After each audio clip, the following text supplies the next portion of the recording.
Yo, what up, fam? Hey, if you're the type of person that doesn't like change, I got a video for you right here. Look at a couple things. You may not even know that you don't like change. I remember somebody told me, a friend of mine, like 15 years ago, one of the two, or somewhere in between. I was telling a story about my life, and he just kind of low-key said, man, Albert doesn't like change. And it caught my ear. I knew it for a reason. Now I look back as my conscience wanted me to record that so I could then visit it 15 years later and say, dang, he was right. At the moment, I was like, I don't? Yeah, I do. I change my clothes. I change what I typically eat at a restaurant. I don't eat the same thing. I'll order a different, sometimes, no creamer. Sometimes, I'll get a different sauce. But yeah, I'm cool with change. I didn't think much of it. But now looking at it, it's like, yeah, I was the type of person that didn't like change. I'd get attached to things. I'd get emotionally attached to physical world things and tangible things. And it was, I think, just, I identified somehow or another, I think it just messed with my confidence. Having that validated me. Having something cool validated me. And if I didn't have it, then I'd lose some of my confidence, what I thought was confidence. But obviously it wasn't confidence. Now that I know what confidence is, it was just, if you have more things, if you have things for a long time, if you have things that you feel that you think are valuable, that makes you valuable. So I was kind of matching my value, wasn't coming from the person that I was becoming. The value was coming from the physical world. So if I had something cool, if I had a cool whatever, I'm not even mention any example, just if I had something cool, anything from a faucet to a cool faucet to a cool accessory on my car to a cool modification on my car, I wouldn't want to get rid of the car or the modification. It'd be difficult for me to do. I'd question it. I'd go around it. I'd be like, or I'd feel sad. We'd have to sell one of our cars that we had for a long time, that we, that we had our family, and it's like, oh man, I'd feel sad. I genuinely feel sad because I had an attachment towards that thing as a way to identify me. Not so much the experience, not so much of who rode in it, which was me, but the actual thing that allowed me to ride in it. And that's not the way to see it. You got to understand that if you're that type of person, that should be a red flag that you don't have any confidence.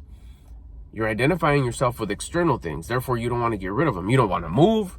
You'll fix things till they're freaking like, all right already. You've already fixed it like 10 times.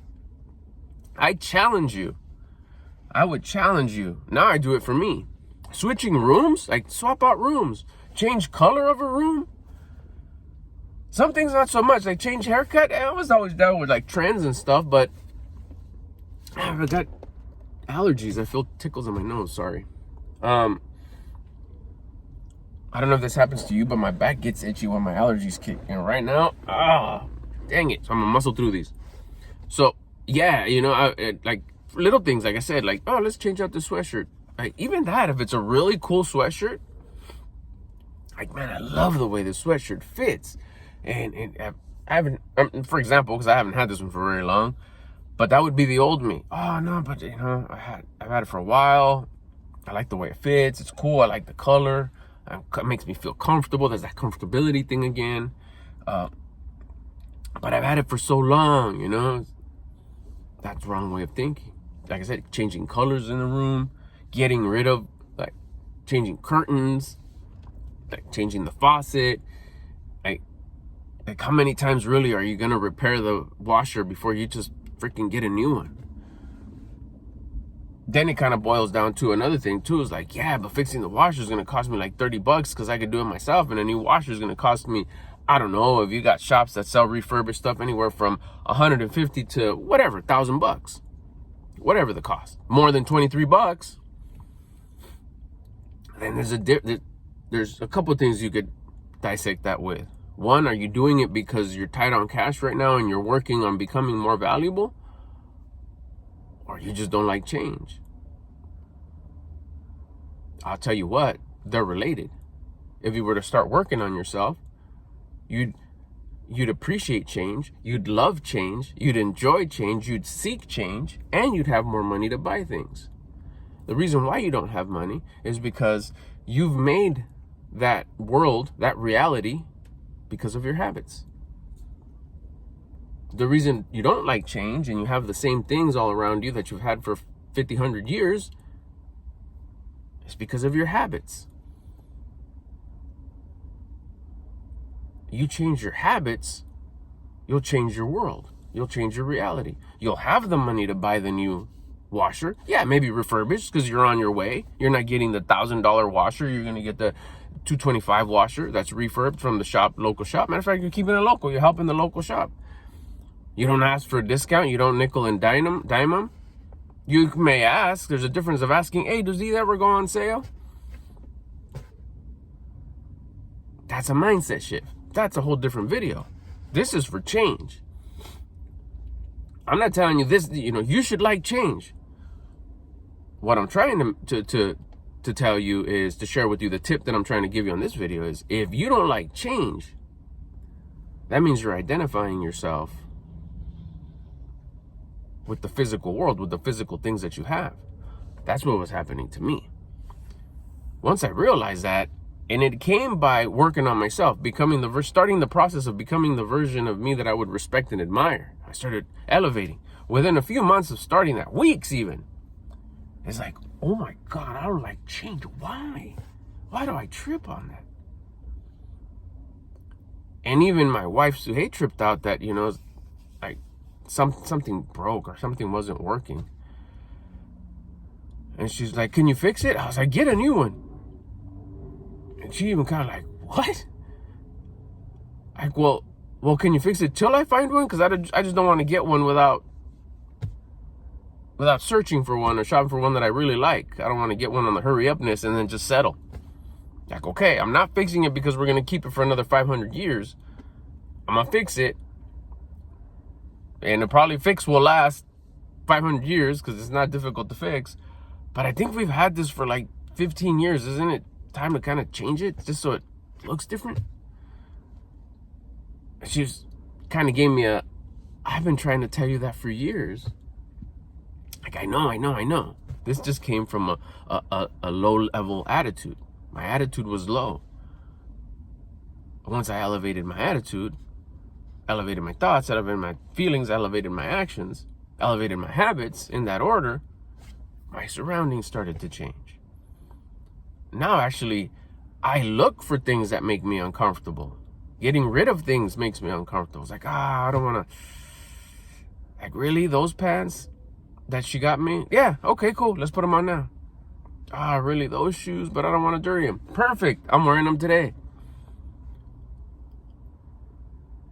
It's a mindset that you have to go into, the uncomfortability, the go into what causes discomfort. You don't want to be comfortable. You don't ever want to be comfortable. You want to be comfortable because you're in the process of becoming the version of you that you would respect and admire. You're starting to live on purpose, but your old habits still want to linger around. Like, no, we've done it like this so many ways.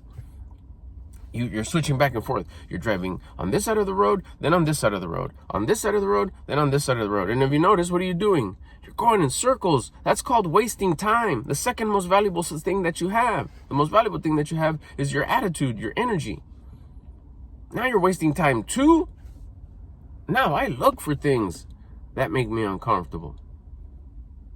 Like, okay, you have this shoe, same brand, but this one seems a little like, I don't know, and it's a lot cheaper. This one looks a lot doper, but it's like, okay, well, I'll wait a little bit and I'm gonna get this one because it's the one that makes me uncomfortable. And then it's gonna be a different one and a different one, or multiple ones of these. And then, I don't wanna wear them because I don't wanna get them dirty. Well, then have two. One that you always keep clean and you wear rare, and another one that you use for your dailies. Because, by the way, each day that goes by, you get closer to checking out. You're not going to wear shit after you're gone. Like, damn, I don't want to leave a bunch of shoes for Sancho, for the new guy. I'm playing with you, but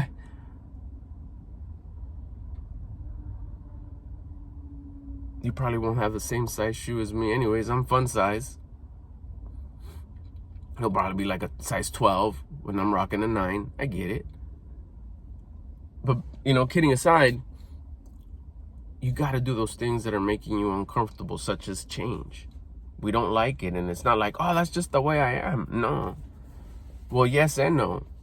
Yes, you are like that, and you don't want to be like that because that's low level. That's low confidence. That's low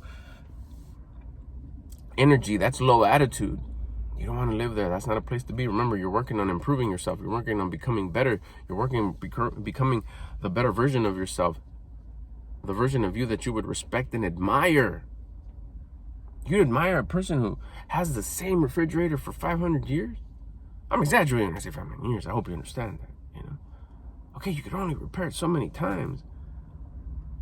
And you're down? I respect those people now. I used to like, why? Why would it ain't broken? Why are you replacing it? Now, I understand. There's so much stuff that is like, and you'll get to that point very soon, within weeks of starting your journey. The big 3, exercise, diet, wake up time. Start listening to your conscience. Like, why was I like that? Don't wait till something breaks till you replace it. Don't wait till something rips till you replace it. Don't use it to the ground before you replace it. Stay on top of it. Get change going. Cycle shit. Move things around. Help the economy. Don't sit on the money. Move the money. Enjoy the money. Save the money. Make the money. But also kind of keep things cycling. Go. Man, you're always changing things. Good. Oh, man, the day someone says that about me, it's like, yes, finally. Because I have heard, you still have that? Before, I used to pride myself on that comment, and I was like, oh. I mean, I understand. There's some things that are like, oh, man, it ended up being something that's, like, sought after. People want it. You got rid of it, you can get it back, buy it again. Doesn't matter. But if you have it, like, oh shit, looks like this is going to be one of them ones. I'm going to keep it. Cool. But you're keeping it for the right reason. Nah, this is collectible. This is sought after. And I actually like it. I think it's cool. I'm going to refurbish it, get it dialed in, get it nice and going. There's a story behind that one piece. But everything, bro?